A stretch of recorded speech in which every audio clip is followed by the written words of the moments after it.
Mon gars m'a appelé.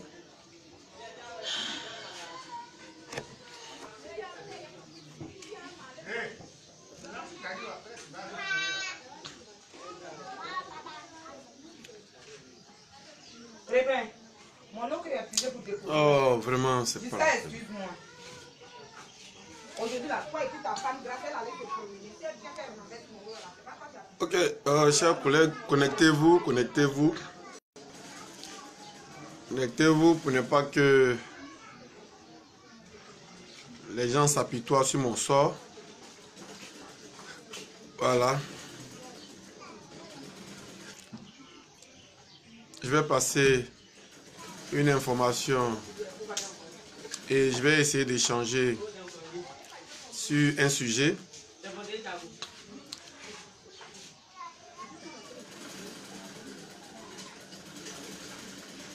Connectez-vous, connectez-vous. Je ne veux pas qu'on dise que j'ai fait des vidéos et il y a 10 personnes qui viennent regarder. Donc,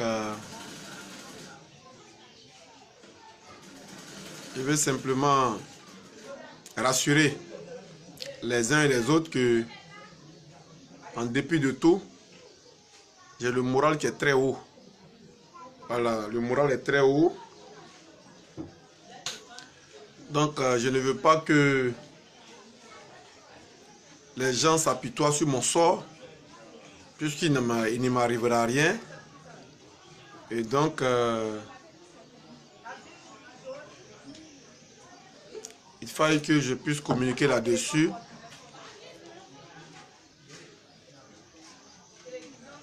Et donc,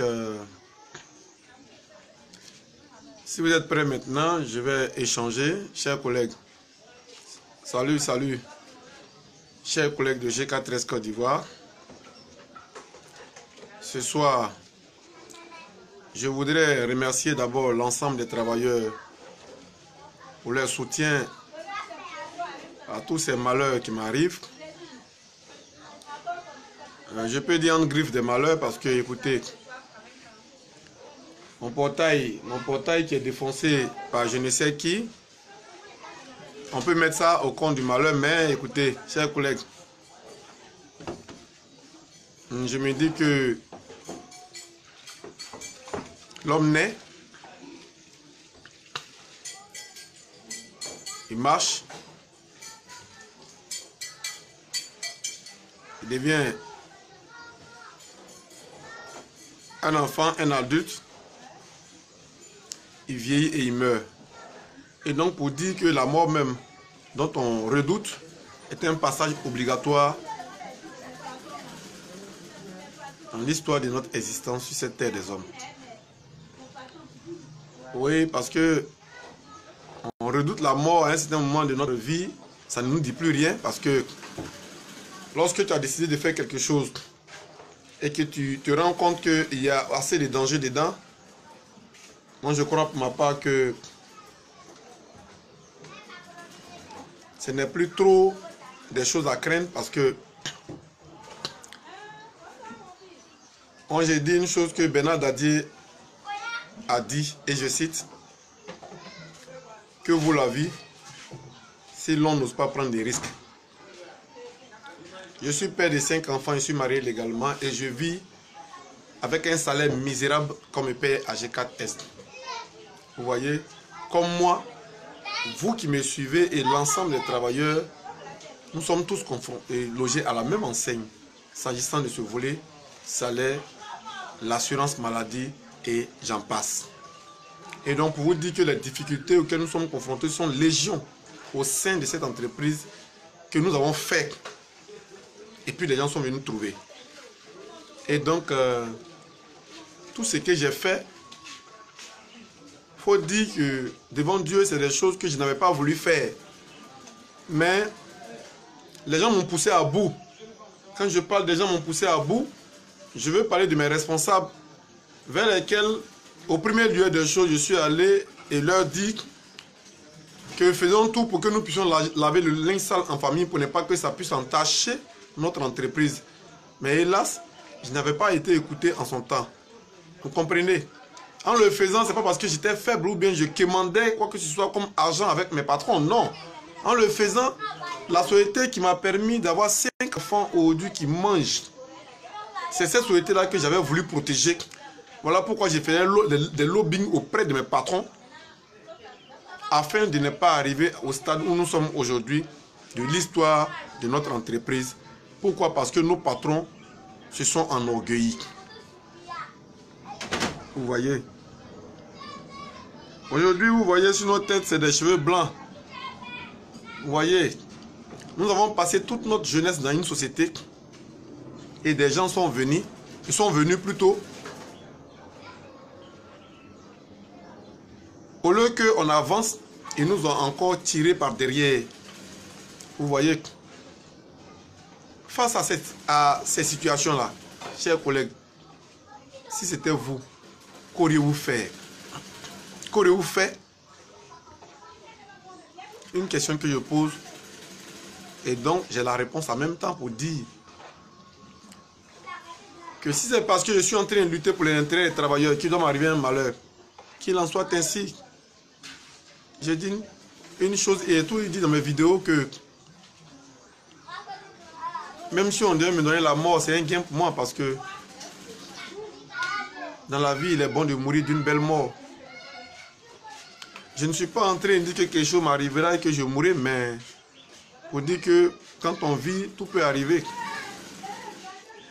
Et je ne veux pas accuser qui que ce soit parce que, écoutez, ainsi est faite la vie. Hein? Et donc, chers camarades, je ne souhaiterais pas qu'à travers ces événements, nous puissions tirer sur nos responsables, nous puissions les incriminer. Oui, je ne souhaiterais pas qu'un seul agent de G4S puisse incriminer nos responsables de G4S. En son temps, je faisais mes vidéos pour dire s'il m'arrive quelque chose, effectivement, c'est parce que je suis aux prises à ces personnes-là que j'ai dit cela.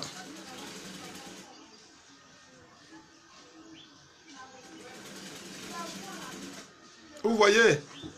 Et donc, c'est un combat pour lequel... C'est un combat pour lequel... on ne m'a pas forcé de m'y engager. C'est un sacerdoce. Pour ceux qui sont les serviteurs de Dieu, c'est un sacerdoce pour moi de défendre les intérêts des plus faibles. En fait, c'est quelque chose qui me passionne. Voilà pourquoi bientôt, je vais essayer de mettre balle à terre quelque part et puis bon, aller m'inscrire en capacité de droit parce que la défense des intérêts des plus faibles, là, en fait, c'est quelque chose qui me passionne. Je remercie ce monsieur qui vraiment m'a tendu la main pour que je puisse m'inscrire à l'université de Cocody en capacité.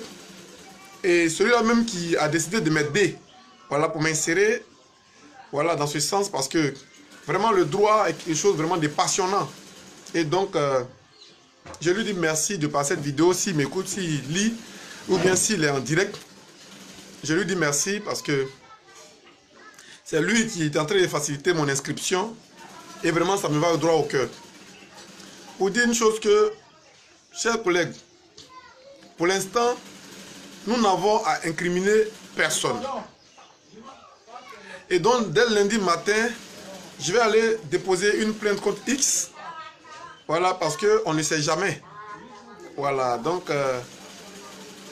et je vais prendre bientôt des dispositions pour déménager de là où je suis. Parce que...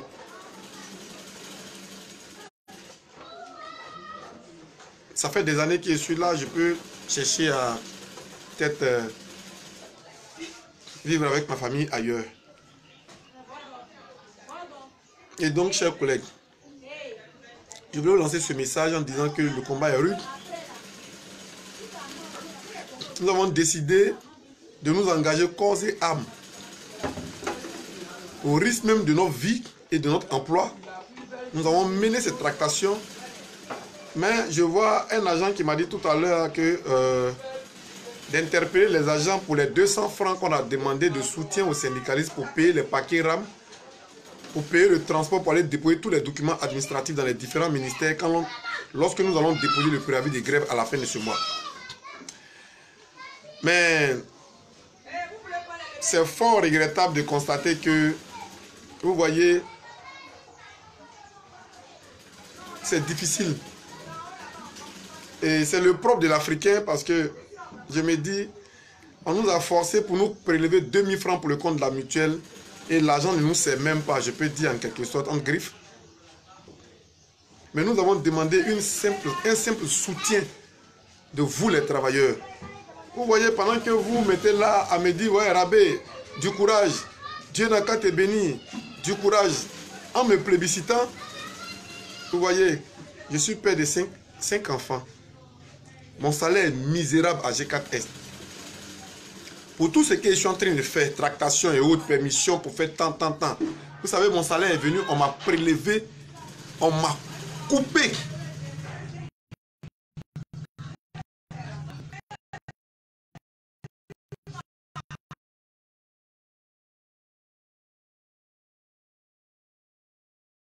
Et donc, j'ai été prélevé.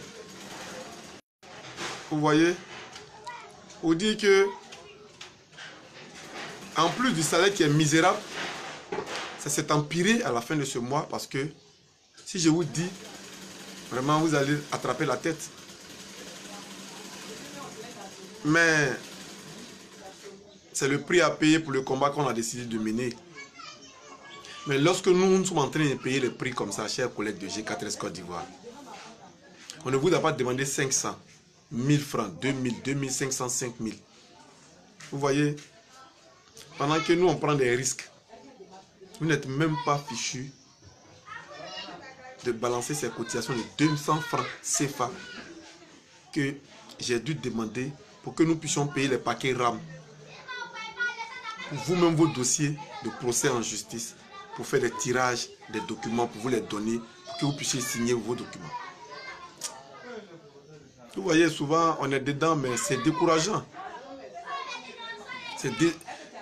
Bon, je dis un truc bête comme ça, hein, mon portail a été défoncé, les gens entrent et puis on monte la vie.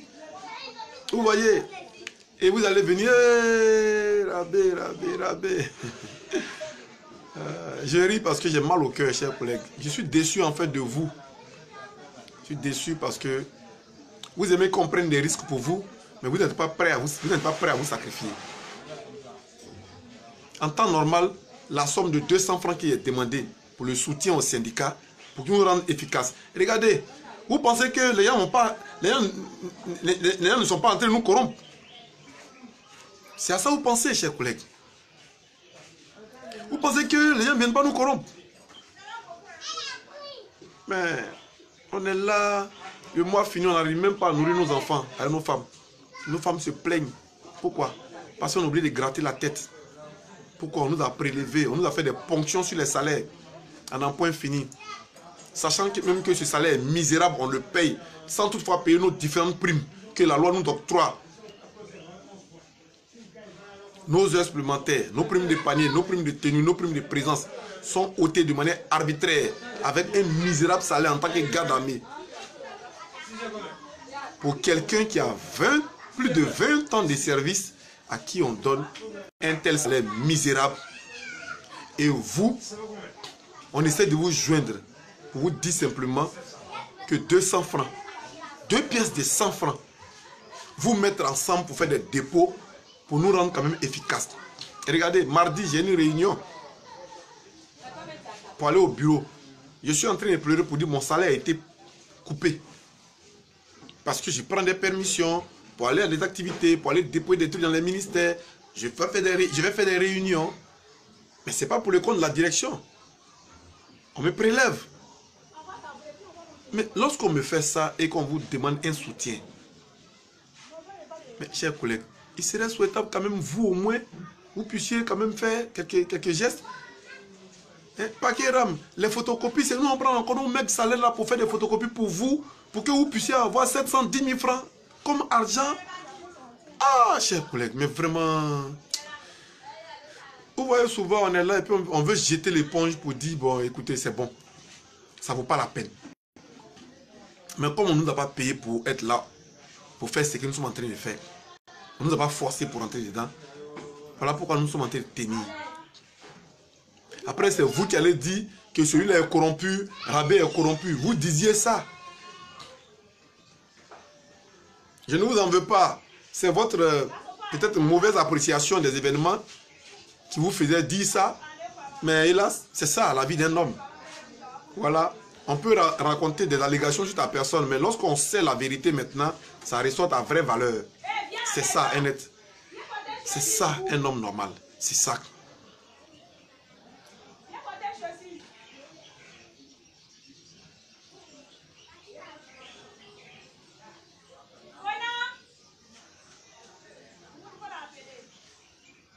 Vous comprenez? Merci Raymond Sage. Richement sage. Donc c'est avec un cœur meurtri, je parle à l'ensemble des travailleurs. Hein. J'ai reçu des dépôts, je remercie ceux qui m'ont fait des dépôts de 1000 francs, de 500. Mais vraiment, vous êtes des hommes formidables. À côté de vous, il y a des gens qui sont vraiment... Je ne sais pas comment les qualifier, mais écoute, ils diront que... Bon, je ne sais pas. Bon, c'est pas grave. C'est pas grave, on a décidé de faire ce boulot. Faut pas s'alarmer, chers collègues. On n'a qu'à s'armer de courage. Allons-y, fonçons. Parce que le but est déjà atteint. Moi, mon équipe et moi, nous vous rassurons que les choses vont changer, les salaires vont changer, l'assurance maladie, nous allons changer tout ça à notre profit, pour notre bien-être et le bien-être de nos familles respectives. Voilà. Et je voulais évoquer un sujet. Chers collègues, vous voyez, il fut un temps où j'ai passé un test de patrouilleur au temps de Philippe Aujas. J'ai été major au cours de ces tests. Et lorsque on sortait le résultat de ces tests-là, j'étais en tête, par la grâce de Dieu, parce que l'effort physique a été à la hauteur. Et lorsqu'on devait afficher les résultats, mon nom était sur la liste. Autant de Philippe Aujas, je vous le dis. Et lorsque la liste est quittée chez Yves Roland Alima en son temps, DRH, qui a validé mon accession à ce poste de patrouilleur parce que j'avais du mérite, on a transmis chez Philippe Aujas, qui était DO à G4S en son temps. Et lorsque la liste lui est parvenue, Philippe Aujas s'est engagé à retirer mon nom pour la simple raison, selon lui, que j'ai la grande gueule. Parce qu'un jour, on a eu un entretien, lui et moi, et il m'a dit, c'est parce que tu as la grande gueule que j'ai ôté ton nom sur la liste. Et donc, regardez, depuis le temps de Philippe Aujas, si j'avais été à ce poste avec la catégorie 5 ou 6, au maximum la catégorie 6. Et aujourd'hui, je vous avoue que